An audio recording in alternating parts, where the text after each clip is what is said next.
Mga kababayan, mga katambay, si Kamanong po, nagbabalik po muli. Samahan niyo po ang inyong lingkod dito po sa Tambayang Makabayan para po magkomento po sa inyo, mga kababayan. Magandang umaga po, tanghali, hapon, gabi. Madaling araw po sa ating lahat, saan man sulok ng ating bansa o saan man sulok sa mundo tayo naroon. Maingatan po tayong lahat, mga kababayan. Ito po, komentuhan po natin, ito pong isang interview ni Karen Davila dito po kay Senator Mig Zubiri, mga tambay. Nakatikim po siya ng katotohanan. Masyado po niya kasi nga pinagdidiinan yung talagang dapat ipaliwanag ng Vice President at talaga hinahanapan niya po ng butas na talagang ang Vice President ay merong anomalya sa kanyang confidential fund. Pero na-real talk po siya rito ni Mig Zubiri, mga tambay. Ipinamukha po kay Karen Davila ang katotohanan. Hindi lang ang Vice President ang may confidential fund. Bakit daw po sinisingle out ang Vice President? Nakatikim po rito at tingnan po natin, mga tambay, kung ano po reaction at masasabi ni Karen, mga tambay, sa kanyang mismong interview. Ito po, pakinggan po natin si Mig Zubiri at si Karen Davila. Okay, all right. But do you believe, just make this short before we go back to Yes. online gambling, do you believe the vice president should explain, or were you at least curious with what has come out in the House hearings of names that were in the receipts, like Mary Grace Piatos, names of fruits? People, didn't you think as a senator that there were possibilities of corruption in that whole process of Karen, as former Senate President, we had access. They always give the President, they always give the Speaker of the House and Senate President access to all these confidential funds. So much so that I opened it up to Senator Risa and Senator Coco and to my colleagues who wanted to see all these documents. Because pumuputok na yan na wala pang away, wala pang gulo yung Marcos Duterte, wala pang away. But Senator Coco wanted to see this. We opened it up. We looked at it. According to the intelligence community, according to people who are actually using confidential funds, they never put the names. They never put the actual names because of the idea that it's confidential. So they never put the actual names. Now, what the prosecutors have to tie in is, number one, are these actual recipients? And if the Vice President can actually show a list of the actual recipients. And number two, did she benefit from the funds? They have to prove that she pocketed the funds, Karen. Now, in the absence of that, I'm keeping an open mind. So my point being is, we just have to study and continue with the process and look at the evidence at hand. But my point being is, why just single out her? Let's get rid of the fund for everybody else. Because maybe we should look into this deeper. Maybe the ombudsman should look into this deeper, not only to the vice president, to the president, but also to everyone else who has confidential funds from Apari to Holo in all the local government units, Karen. I know them saying this. I might be ostracized by and vilified by my friends in the local government units, but it's true. They have confidential funds in many, if not most, local government units all across the country. So maybe we should look into reforming that use of that fund. Okay, all right. So as we close, let us now go back to the bill you filed for it. Nakita niyo, mga tambay, hindi na po nakasagot at hindi na po nakapag-react si Karen, mga tambay. Nakita niyo po si Karen Davila, hindi na po nakapalag. Dahil totoo po yun yung sinasabi ni Senator Zubiri, mga tambay. Hindi lang po ang Vice President ang may confidential fund. Mula Luzon o mula Apari hanggang Luzon. Di ba? Hanggang buong Pilipinas. Lalong-lalo nga sinabi niya sa local government, di ba? Talagang ang confidential fund ay halos lahat sila. Mga kabayan, baka nga pati siya, si Migs, meron din confidential fund. Bakit sinisingle out? At sinasabi nga din po talaga, totoo po yun Ipinaliwanag na rin po kasi ng ombudsman yan. Hindi mo pwedeng ilagay ang totoong pagkakakilanlan ng mga tao na ginagamit mong asset dyan. Pero pinipilit po ni Karen, dapat daw po kasi nga buksan o paliwanag yung sinasabing mga pangalan ng mga Piatos-Piatos. Si Mary Grace Piatos, kung ano-ano pang mga pangalan daw po ang inilagay ng Vice President. Hindi mo nga pwede ilagay ang pagkakakilanlan, tunay na pagkakakilanlan. Kasi kailangan mo itago. Kasi manganganib din kasi ang buhay nung ginagamit mo mga asset dyan. Yung mga mag-iimbestiga sa'yo. Kung sino man yung mga inutusan. Di po ba? Na imbestigahan. Lalo-lalo nung panahon na siya ay gumagamit ng confidential fund ng Vice President, di ba? Nakatutok siya. Saan po ba nakatutok ang Vice President? Di po ba sa makakaliwa? Sa mga terorista. Yan ang talagang tinutukan niya. Lalo-lalo po yung nung siya po ay naging vice chair ng EDCAC, di ba? Di ba tinutukan niya yan? Lalo-lalo yung mga makakaliwa na yung ating mga anak sa eskwelahan. Di ba? Yung mga mag-aaral nating mga anak. Batang-bata pa lang, bine-brainwash na ng mga kaliwang grupo para ito ay makuha nila at sumapi sa kanilang grupo. Di ba? Kaya nga dumadami. Kung hindi napigilan ito ng Vice President, lalong napakaraming kabataan ang mabe-brainwash nito. Di po ba? Kaya nga ginagamitan ng confidential fund para ito ay wakasan na, mapigilan. Hindi maraming kabataan ang makuha nila. Kaya nga sino pa? Kaya nga galit na galit sila dyan eh. Kaya minsan mag-iisip ka eh. Mag-iisip ka dito kay Karen Davila. Mag-iisip ka, ito kaya ay sumusuporta rin kaya ito sa mga kaliwa? Ito kaya sumusuporta din kaya ito sa mga terorista? Nagtatanong lang po. Yung magandang adhikain ng Vice President na paggamit niya confidential fund. Pero lahat naman ay may confidential fund. Di ba? Pero sinisingle out lang nila ang Vice President. Hindi po ba? Sa bagay, pag-aaralan mo kasi ang history nila, katulad ni Karen Davila, saan po ba ito nagtatrabaho? Di po ba sa ABS-CBN? Ano po ba nangyari sa ABS-CBN? Di po ba napasara? Hindi naman po napasara yung ABS-CBN. Nawalan lang po ng prangkisa. Bakit po nawalan ng prangkisa? Dahil po sa patong na anomalya ng kanyang pinagtatrabahuan na istasyon. Hindi po ba?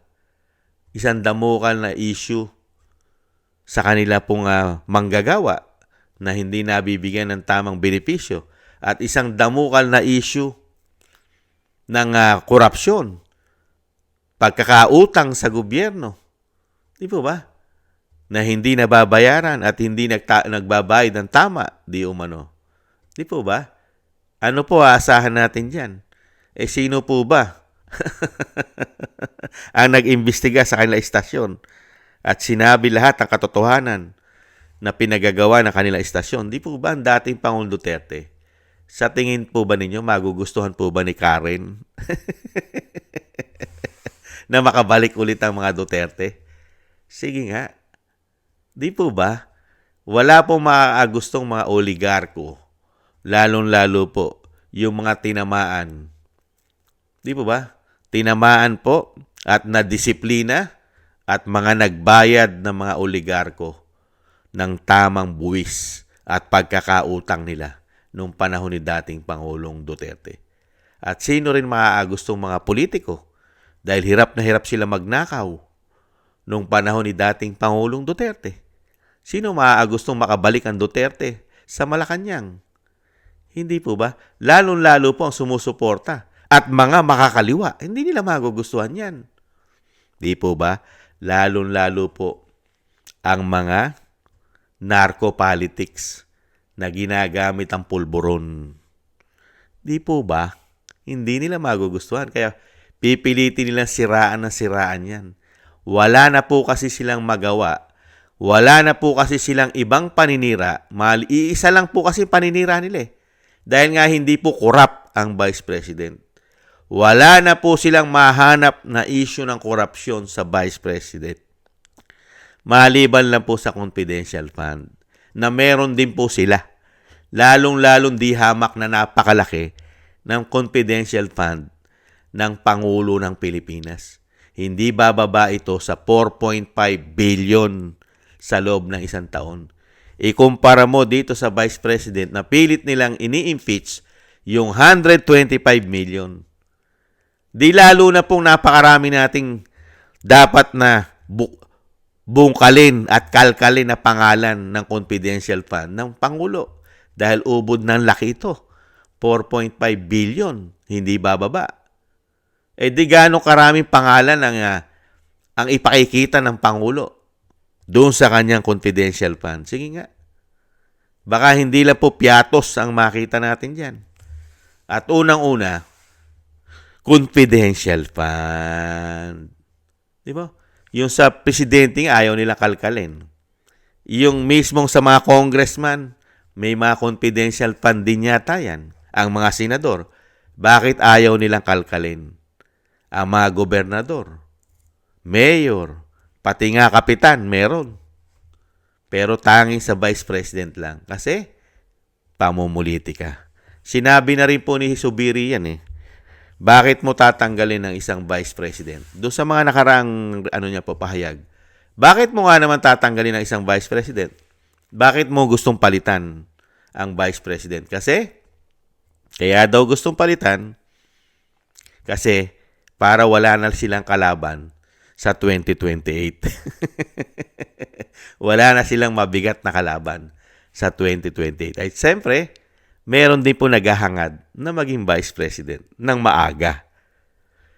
Ganyan po. Kaya ito po si Karen Davila. Mapaghahalata mo si Karen hindi po ba? Pagka po hindi pumapabor sa kanya at naiipit siya, ay hindi niya na po pinipilit. Tumitigil na po siya. Change topic na po. Hindi na po siya magsasalita. Hindi niya na po ito ika-counter. Hindi po ba? Wala na siyang sinasabing tanong. Hindi na magtatanong. Kasi supalpal na nasupalpal na siya ng katotohanan. Kung talagang gusto mo na magbukas ng issue ng confidential fund at makakita ng korupsyon sa confidential fund at ang mga Pilipino ay hindi mo gawin tangat, bobo at gago. Kasi ginagawa mong tangat, bobo, gago ang mga Pilipino. Itong tinututukan ng confidential fund ng Vice President. Lalong-lalo itong mga congressman na nag-impeach sa Vice President sa pangunguna po ng tinatawag nilang tambaluslos. Nakita nyo po, kung ayaw nyong pulaan ng mga Pilipino at sinasabing puro kayo epal, puro kayo pamumulitika, di sana binuksan nyo lahat ng confidential fund nyo. Pati yung mga nag-impeach, pati si tambaluslos na tinatawag ng Vice President, binuksan niya din dapat ang libro niya. Para po hindi kayo mapulaan na namumulitika lang kayo.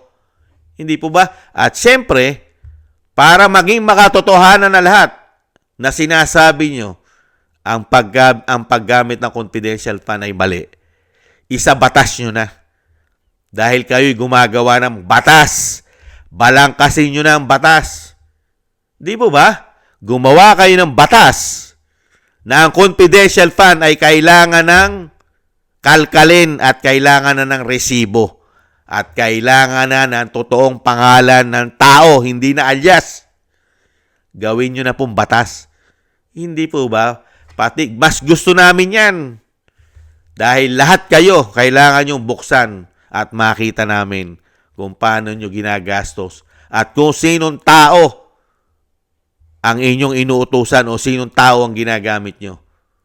Di po ba? Sa inyong confidential fund. Gawin nyo ng batas kasi. Diba? O hindi puro yung media mileage lang. Pagpapabagsak lang. Di po ba? Kung talagang gusto nyo makahanap ng korupsyon sa confidential fund, lahat, wala na tayong gagamitin o wala na tayo isi-single out. Isabatas nyo na. Ayan, Kongreso at Senado. At pirmahan agad, urgent, ng Pangulong Marcos para maging batas na yan. Na ang confidential fund ay kailangan i-audit. May resibo. Di po ba? Lahat may resibo. I-audit lahat. Lahat ng humahawak ng confidential fund. Isa batas nyo. Gawin yung batas. Ang confidential fund ay kailangan i-audit at kailangan makita ng taong bayan ang confidential fund mula Luzon, Visaya, Mindanao hanggang Apari. Hindi po ba? Yan ang makatotohanan. Hindi po ba? Pero kung isi-single out mo lang ang Vice President na merong mapakarami at halos lahat ay meron at tanging at ang Vice President ay maliit pa ang confidential fund, yung malaking may confidential fund, ayaw mo imbestigahan, ano po ibig sabihin nun? Politika. Demolition job. Pagpapabagsak lamang ito sa Vice President. Yan po talaga ang totoo dyan. Kahit anong gawin ng media, gawin mong tanga, bobo ang mga Pilipino, hindi maniniwala sa iyo, sa inyong mga binabalita. Hinahanapan nyo ng korupsyon ang 125 million, pero ayaw nyong hanapan ng korupsyon ang 4.5 billion na karga-arga ng Pangulo. Hindi po ba pamumulitika? At ayaw nyo rin isa batas. Yung confidential fund ay maging batas na ito ay kailangan ma-audit at may resibo na kailangan ibigay sa COA. Di po ba? Maraming salamat po mga kababayan. Alam naman po natin, pagka si Karen ay nagigipit na, mga kababayan, ay siyempre po gagawa na ng paraan. Change topic na po tayo. Wala nang answer. Wala nang sagot-sagot. Hindi po ba? Pag nabubutata na pag nabutata.